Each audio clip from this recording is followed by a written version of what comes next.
It's just the normal noises in here.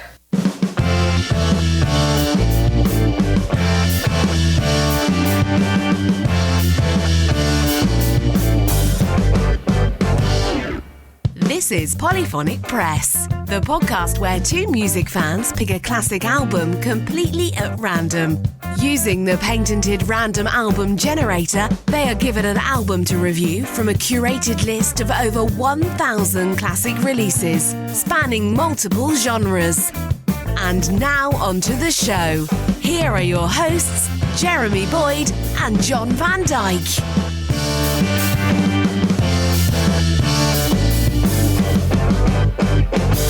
All right, hey, welcome to Polyphonic Press. I'm Jeremy Boyd. I'm John Van Dyke. And let's not waste any time. We've got the patented random album generator right in front of us here. So let's hit the button and see what album we're going to be listening to this week. And the album we're going to be listening to is Pet Shop Boys, Actually. Okay. I think this is like 80s synth-pop. Yes, for the most part. I do believe so. So this is their second album. But this is what it says on allmusic.com. It says, with their second album, Actually, the Pet Shop Boys perfected their melodic, detached dance pop, where most of Please was dominated by the beats, the rhythms, where most of Please was dominated by the beats, the rhythms on Actually are part of a series of intricate arrangements that create glamorous but disposable backdrop for Neil Tennant's tales of isolation, boredom, money, and loneliness. Not only are the arrangements more accomplished, but the songs themselves are more striking, incorporating a strong sense of melody, as evidenced by What Have I Done to Deserve This?, a duet with Dusty Springfield. Tennant's lyrics are clever and direct, chronicling the lives and times of urban, lonely, and bored yuppies of the late 80s. And the fact that dance pop is considered a disposable medium by most mainstream critics and listeners only increases the reserved emotional undercurrent of Actually, as well as its irony. Interesting. Dusty Springfield is on there. So the album was released on 7th of September 1987. The genres are synth-pop, dance pop, and electro-pop. Came out on Polyphonic Records, and it was produced by Stephen Hague, David Jacob, Julian Mendelsohn, Pet Shop Boys, Shep Pettibone, and Andy Richards. And so the album, it's there's 10 songs on the album, and side 1 and side 2 are pretty evenly split, 5 and 5. So if you're listening along, which we encourage you to do, and we've linked the album in the show notes to both Spotify and Apple Music. So where the album starts with the song "One More Chance," and side 1 ends with hit music. So if you want to pause there, we'll have a discussion halfway through, and here we go. Without further ado, okay, so here is the first song on the album, One More Chance. So here we go.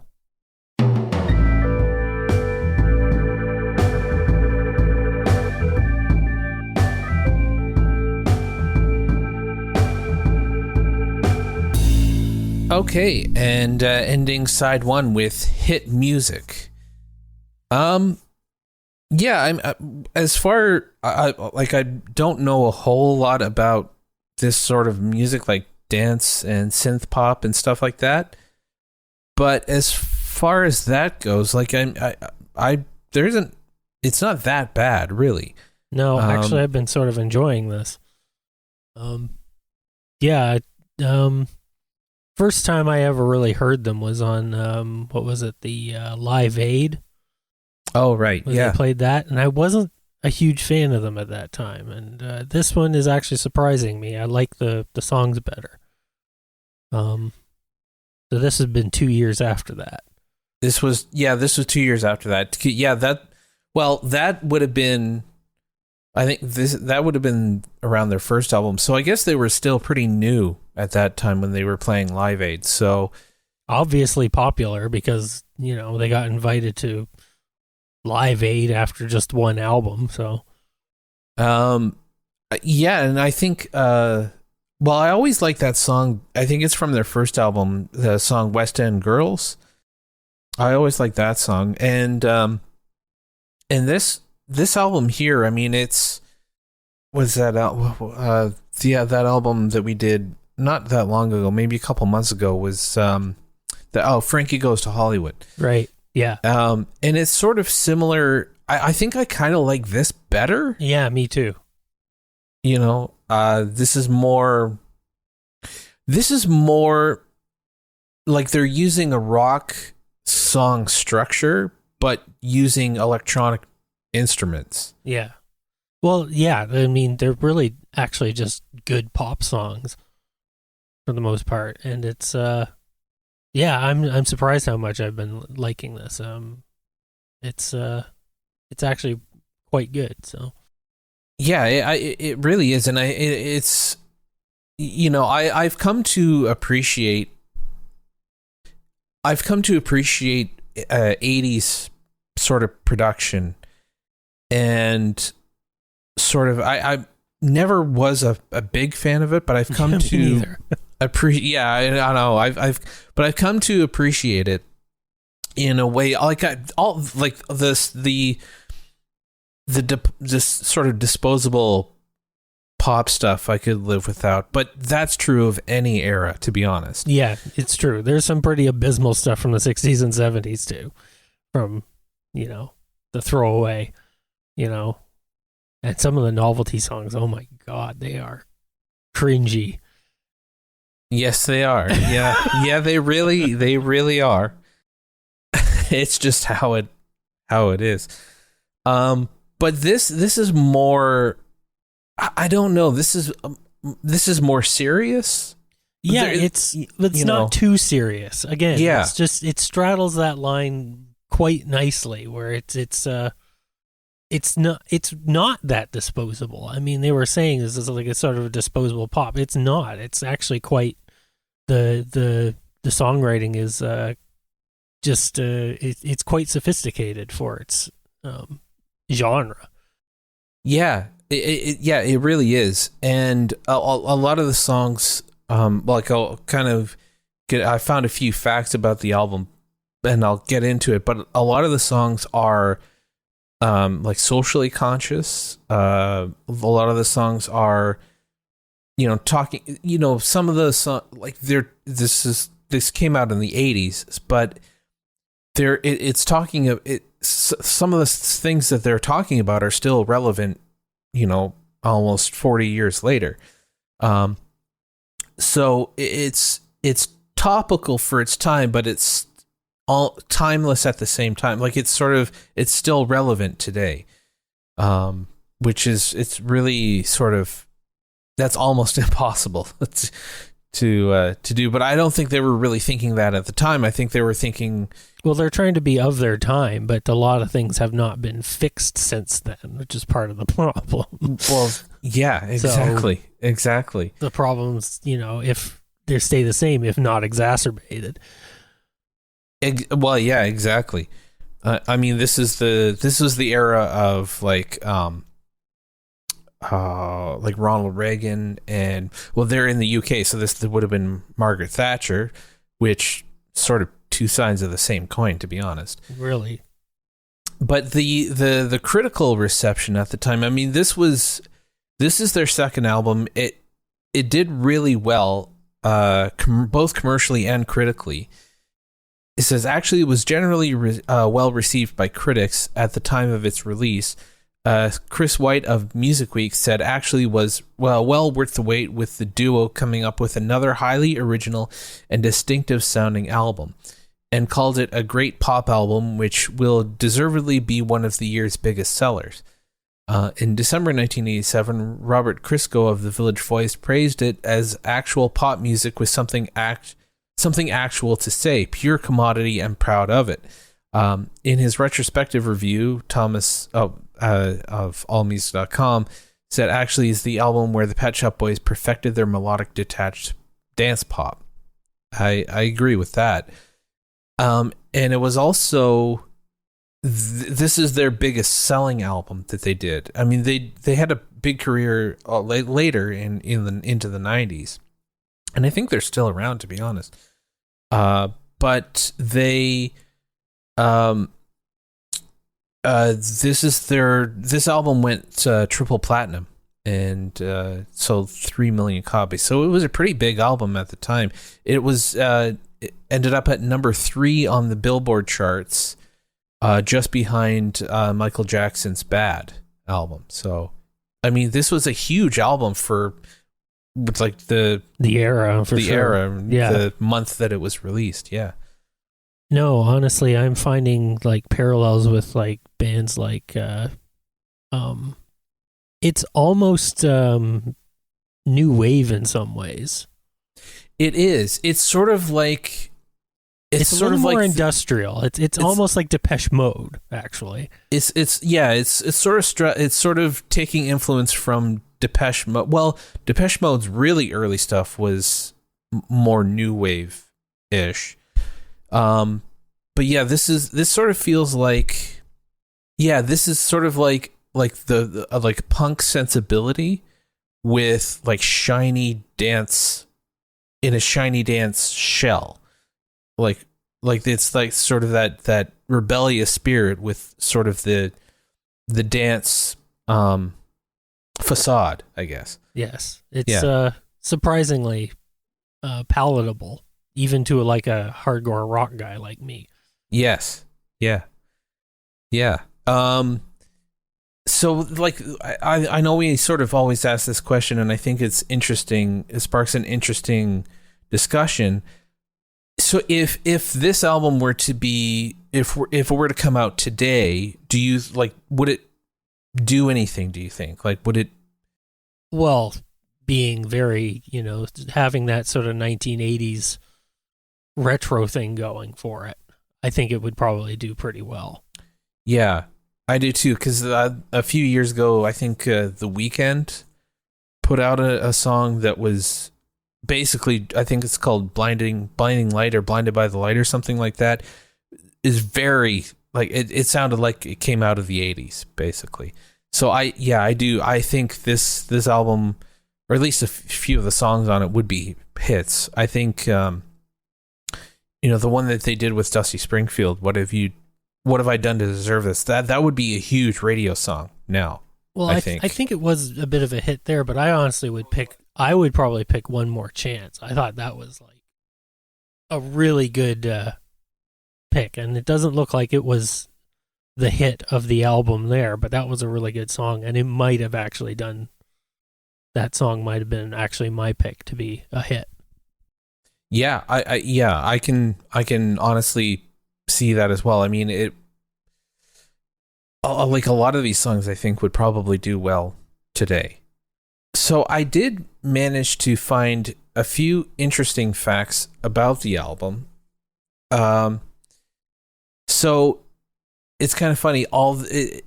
The song Shopping was not released as a single, but it is frequently featured as background music in British television news and current affairs programs dealing with retail business issues, and as bumper music on home shopping shows. This is despite the fact that the song is actually a critique of privatization in the 1980s. Of course.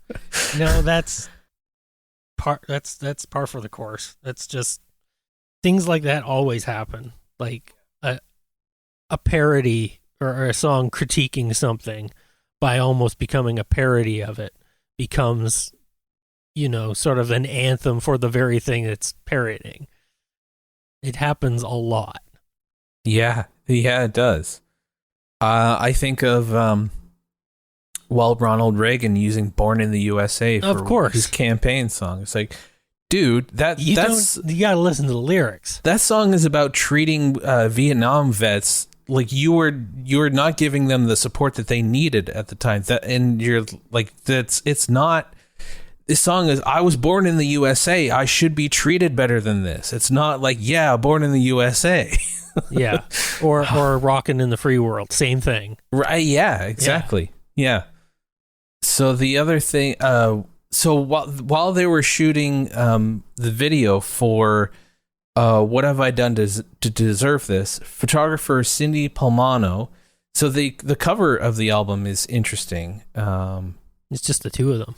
It's just the two of them, but the way one guy is yawning or something, and the other one is sort of scowling at the camera. Or he looks at least pretty serious looking. Pretty serious, yeah.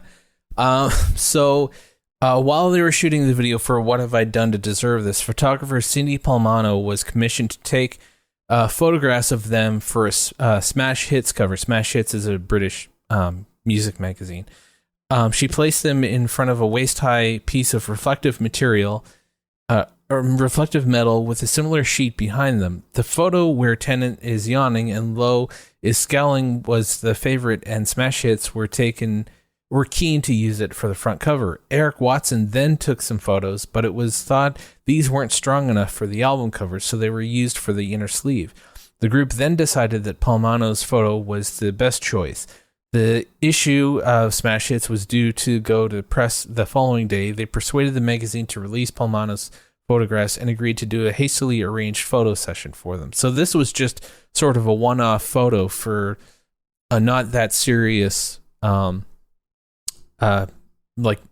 sort of a fluff piece for a music magazine, weekly music magazine, and it ended up being this. This is apparently the iconic image of the Pet Shop Boys because it sort of captures their personalities. Yeah. Yeah, it's pretty funny. It's a good actually it works as the cover too and everything, and it's just, again, it's not too serious, but it's oddly enough just it's of its time too, because even the Eurythmics and other things where the album cover would just be like the two of them or something like that. Sometimes they're like positioned a little differently, but this one, I don't know. It's of that, but again, it puts their personalities into it, and it's. And I like that they're both in tuxedos. So yeah, it's pretty cool. And yeah, it's minimalistic, but it's just it just works really well. Yeah, eye catching, exactly. So that was pretty much everything that I found on the album. So I guess we'll get into the second side, but before we do that, let's hear from our friends over at the Worst Podcast on Mars. So check those guys out. I'm Amanda, and that's Evan. Say hi, Evan. Hi, Evan. And we're the hosts of The Worst Podcast on Mars. This is the podcast that talks music. And on Fridays, we work our way through the Rock and Roll Hall of Fame's list of 200 definitive albums. I do a bunch of research trying to figure out why it's on this list. And on Tuesdays, we do smaller episodes that are not part of the Rock and Roll Hall of Fame's list. And Evan, well, he just literally shows up.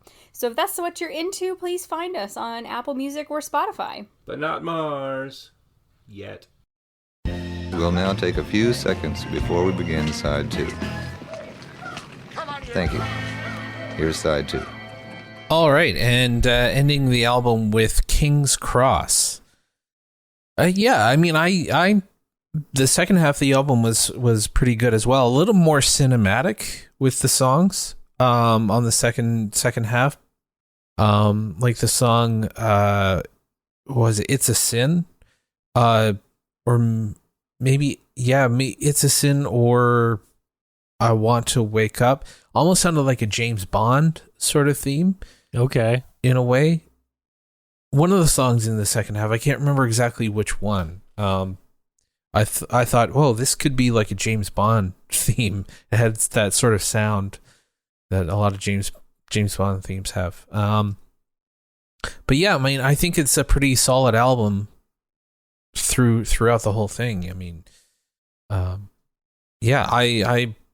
don't have much criticism for it. I mean, it's well produced. It's very clean, which you get with the 1980s. electronic. sort of music, which is fine. Yeah, not I don't think there's a whole lot negative I have to surprisingly a whole lot, not much negative to say about it. No, this is a very well put together album. So yeah, it really was, and you know, these guys they're still going. They're still, like, they just put out an album last year, so they've had a pretty long career, and you know, they're still around. I mean, they're in their 60s now, and you know, they're still going. I mean, I knew of the Pet Shop Boys vaguely before. I'd never really listened to an album of theirs before.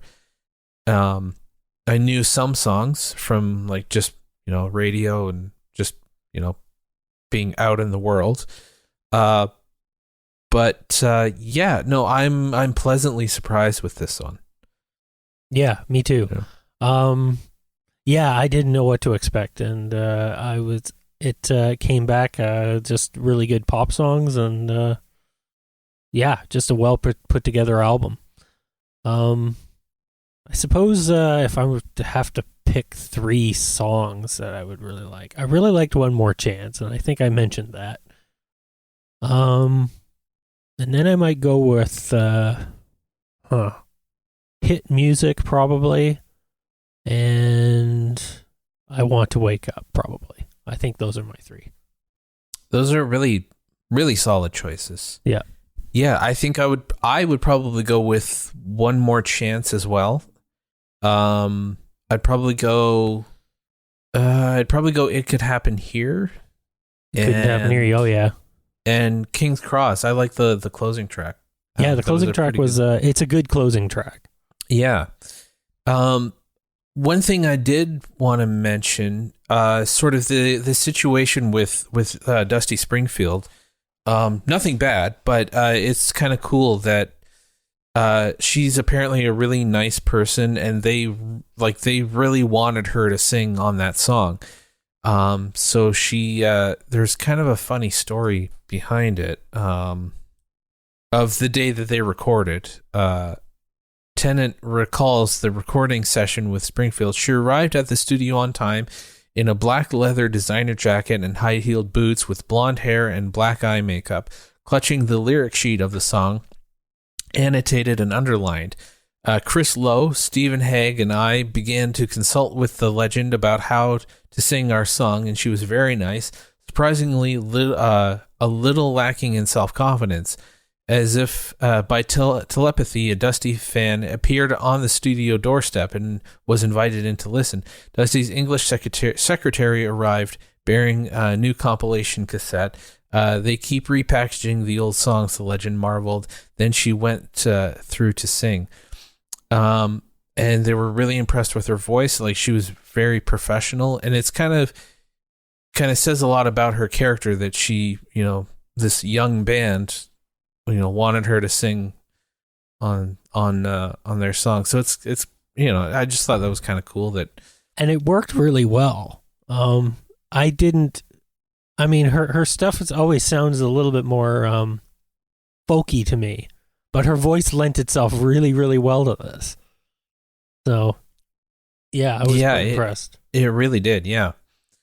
Yeah, I thought that was interesting that, you know, that she was very, you know, warm to working with these guys. So yeah, I guess that brings us to the closing question: is would you listen to this album again? I probably would. Yeah, if it came on again, or if I saw it in someone's collection, I go, oh yeah, that's a good one. Yeah, I'd probably do that. Yeah, I would too. Yeah, the same thing as, you know, if this was, I'm you know, I might put it on, you know, just I think it's a good album to go for a walk and put on headphones and go for a walk with. It's I kind of get that feeling. It's sort of yeah, I think I would definitely listen to it again. So I guess we'll end the episode there. Thank you so much for listening if you made it this far. If you did enjoy the show, don't forget to subscribe so you don't miss any future episodes. And we'd love for you to leave us a rating and a review, as it really helps us get new listeners.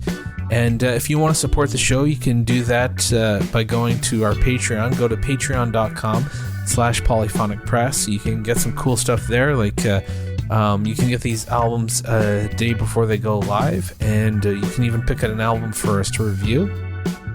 And you can also check out the website. Go to polyphonicpress.com. You can get all the episodes there, and lots of cool more info on the show and everything like that. And I think that just about does it. I'm Jeremy Boyd. I'm John Van Dyke. Take it easy.